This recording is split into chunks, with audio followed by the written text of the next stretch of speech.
Pemerintah menyiapkan sejumlah langkah strategis untuk memperkuat ketahanan pangan sekaligus mengantisipasi krisis pangan global. Pemerintah menjamin stok beras hingga akhir tahun masih mencukupi. Selain akan mempercepat masa tanam petani, stok beras akan diperoleh dari impor.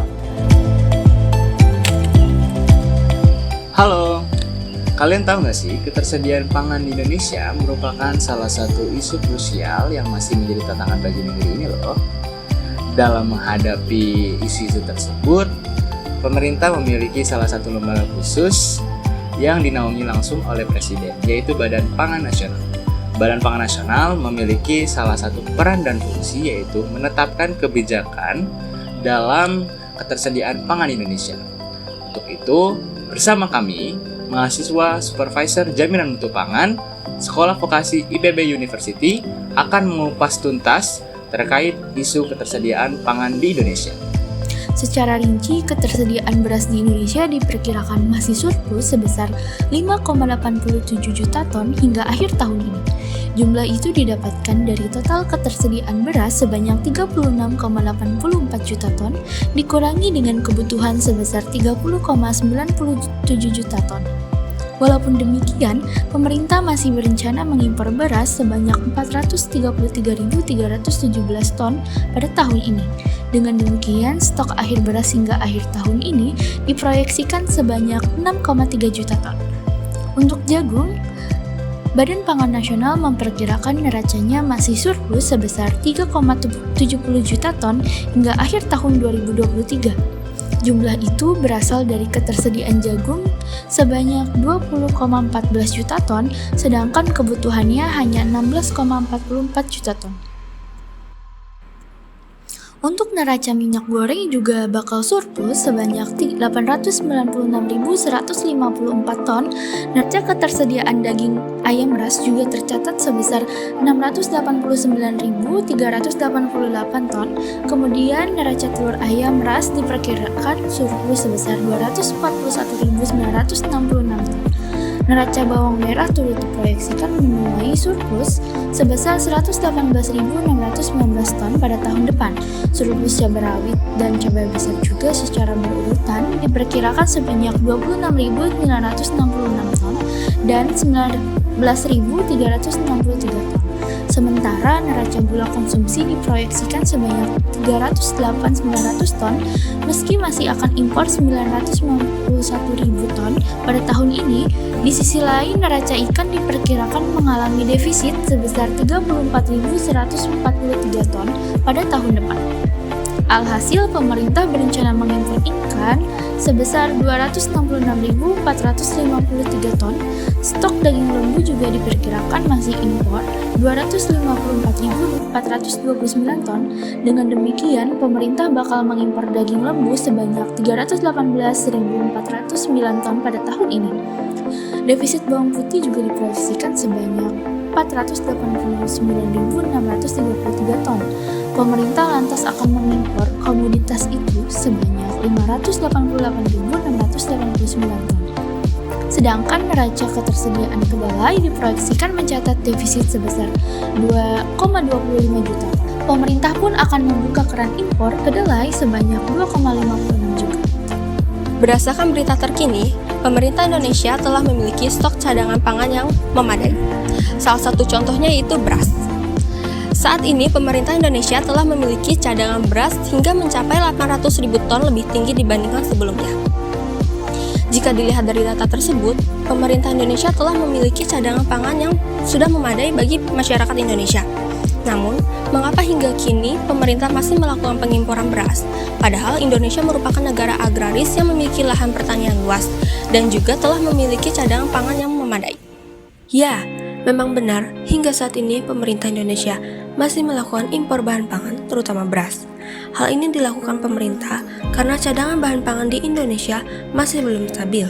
Untuk itu, pemerintah melakukan pengimporan guna menjaga kestabilan cadangan pangan. Menurut berita Republika, Badan Pusat Statistik telah mengungkapkan bahwa sepanjang tahun 2023 dari Januari hingga September, Indonesia telah mengimpor beras hingga mencapai 1,79 juta ton. Beras yang diimpor berjenis khusus, premium, medium, konsumsi, hingga beras pecah. nilai impor beras dari Januari hingga September mencapai 980,44 juta dolar AS. Namun, apabila cadangan pangan di Indonesia telah stabil, maka pengimporan akan dihentikan. Oleh karena itu, Kementan fokus meningkatkan produksi berbagai komoditas strategis nasional dalam 1 tahun ke depan, salah satunya dengan melakukan akselerasi percepatan tanam, terutama pada lahan rawa yang ada di seluruh Indonesia. Salah satu komoditasnya adalah padi. Program ini dilakukan Kementan untuk menghindari pengimporan di tahun 2024. Badan Pangan Nasional memiliki beberapa program guna memenuhi kebutuhan pangan secara optimal. Salah satu programnya yaitu ketersediaan pangan. Ketersediaan pangan merupakan kondisi tersedianya pangan dari hasil produksi dalam negeri dan cadangan pangan nasional serta impor apabila kedua sumber utama tidak dapat memenuhi kebutuhan. Dalam melakukan program tersebut, tentu memerlukan strategi untuk mencapai sasaran. Adapun strategi yang dilakukan untuk mencapai ketersediaan pangan berupa penguatan cadangan pangan nasional melalui Perum Bulog dan BUMN Pangan, pengendalian impor dan ekspor pangan, penguatan infrastruktur memperpanjang umur simpan dan menjaga stok pangan, serta pemantauan dan pengendalian ketersediaan pangan di seluruh wilayah. Nah, bagaimana cara kita untuk meningkatkan ketersediaan pangan dengan memerhatikan gizi yang seimbang? Badan Pangan Nasional memiliki salah satu program yaitu Gerakan B2SA. Gerakan B2SA wajib diterapkan oleh setiap pemerintah maupun pemerintah daerah untuk meningkatkan ketersediaan pangan dengan memerhatikan pola konsumsi yang beragam, bergizi seimbang, dan berbasis potensi sumber daya lokal. B2SA yang merupakan singkatan dari beragam, bergizi seimbang, dan aman. Pangan beragam, artinya terdapat bermacam-macam jenis makanan, baik hewani maupun nabati sebagai sumber karbohidrat, protein, vitamin, dan mineral. Bergizi seimbang, artinya pangan yang kita konsumsi harus mengandung zat gizi makro dan mikro yang dibutuhkan oleh tubuh secara cukup sesuai dengan kebutuhan masing-masing individu dengan tetap memperhatikan proporsinya sesuai dengan isi piringku.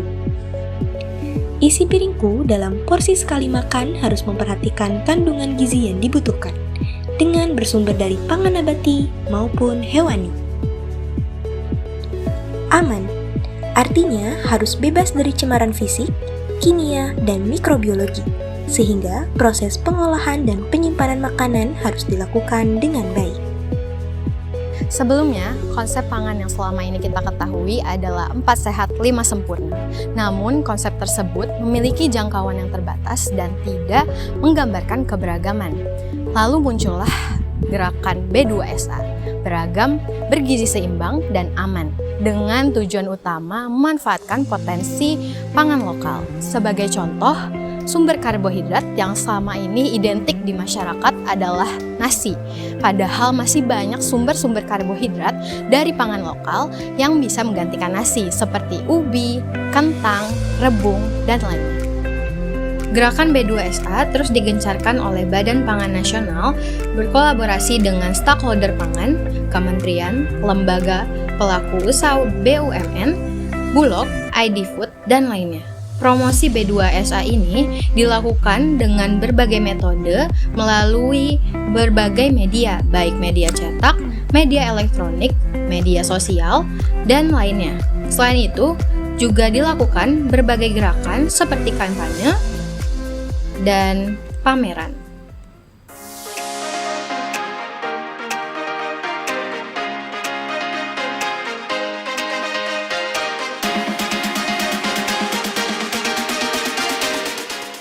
Di sini membuktikan bahwa Tangsel ini ada kolaborasi sinergi yang baik ya dengan para stakeholders di bidang pangan. Kemudian tadi mengenai ada private sector, ada Sinarmas, kemudian ada Bulog ya. Ini artinya ada kantor pos, BUMN-nya ada ya. Jadi Forkopimda penganekaragaman konsumsi ini penting. Jadi kenyang itu tidak harus nasi. Kenyang itu biasanya identik dengan beras, dengan karbohidrat. Tapi kita sampaikan bahwa kalau udah makan jagung cukup. Jagung, tales, ubi, singkong, ya, sagu itu karbonya gitu ya. Kemudian kalau protein ya salah satu salah dua udah cukup gitu ya. Jadi kebutuhan pangan-pangan strategis itu kalau sekarang namanya pola pangan harapan.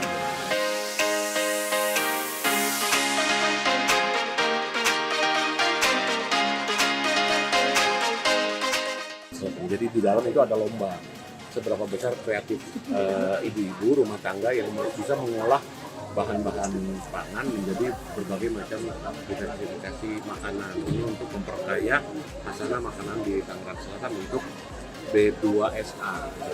Saya menjaga keseimbangan suplainya itu dengan bekerja sama dengan daerah-daerah sekitar. Saya MOU dengan Lebak, tadi sudah saya laporkan kepada Bapak Kepala Bappenas. Saya bekerja MOU dengan Kerawang, saya MOU dengan pasar induk Cipinang malah dengan Subang untuk menjaga suplai ke 6 pasar di Tangerang Selatan. Seperti itu.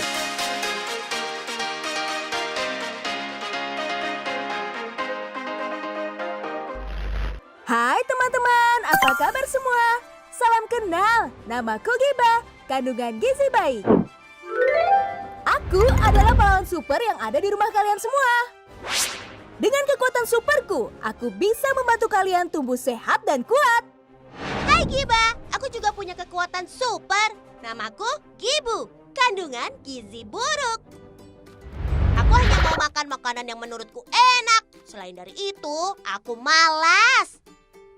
Makanan itu bukan hanya harus enak, tapi juga beragam, bergizi seimbang dan aman agar badan kita kuat dan sehat. Dengan makanan yang sehat, kita pun akan penuh energi dan semangat beraktivitas seharian. Aku males. Setiap habis makan, pasti aku mengantuk dan lemas. Lebih baik aku tiduran saja. Lihat teman-teman, di saat isi piring kalian tidak lengkap atau tergantikan oleh makanan instan, kekuatan kalian akan melemah seperti Gibu. Saat seperti ini, biasanya kekebalan tubuh kalian pun akan ikut turun dan memudahkan virus maupun bakteri masuk ke tubuh kalian. Coba bandingkan dengan isi piringku, lengkap sekali. Ada protein hewani dan nabati yang berperan penting menjaga tubuh kalian dari penyakit. Kalau ini namanya karbohidrat, sebagai salah satu sumber energi untuk beraktivitas. Dan nasi bukan satu-satunya sumber karbohidrat loh. Kalian bisa mencoba banyak makanan lain juga. Nah, agar perut atau pencernaan kalian sehat, biasakan makan buah dan sayur setiap hari. Buah dan sayur itu mengandung serat tinggi yang penting untuk pencernaan. Dengan pencernaan yang sehat, penyerapan nutrisi ke otak pun berjalan maksimal dan membantu kalian tumbuh cerdas. Untuk memastikan makanan yang kalian konsumsi aman, kalian sekeluarga bisa memulai menanam beragam jenis sayuran di pekarangan rumah. Aktivitas yang seru dilakukan bersama ayah dan ibu. Ini dia makanan Giba. Sayuran dan karbohidrat memenuhi hampir setengah piring lauk pauk seperti telur, ikan dan daging, juga tidak ketinggalan buah dan sayur. Nah, kalian harus rutin makan 3 kali sehari, yaitu pagi, siang, dan malam. Selain itu, tambahkan cemilan pada saat pagi dan sore hari. Camilan yang sehat seperti buah dan kacang-kacangan juga bisa membantu memenuhi zat gizi tambahan untuk tubuh kalian. Jadi, agar kalian terus bertumbuh sehat dan kuat, selalu isi piring makanmu dengan asupan beragam, bergizi seimbang, dan aman. Hei Gibu, kamu sudah bangun. Ayo, kita mulai isi piringmu dengan makanan sehat, supaya kamu lebih bertenaga dan kuat. Teman-teman, kami pamit dulu ya. Jangan lupa selalu makan makanan beragam, bergizi seimbang dan aman agar kalian tumbuh sehat, kuat dan cerdas. Sehat-sehat selalu teman-teman, sampai jumpa. Oleh karena itu, mari kita bersama-sama mendukung dan melaksanakan gerakan B2SA karena dengan partisipasi masyarakat Indonesia dapat meningkatkan dan menjaga ketersediaan pangan di Indonesia. Salam B2SA. Makan enak, makan sehat, makan B2SA. Makan enak, makan sehat, makan B2SA.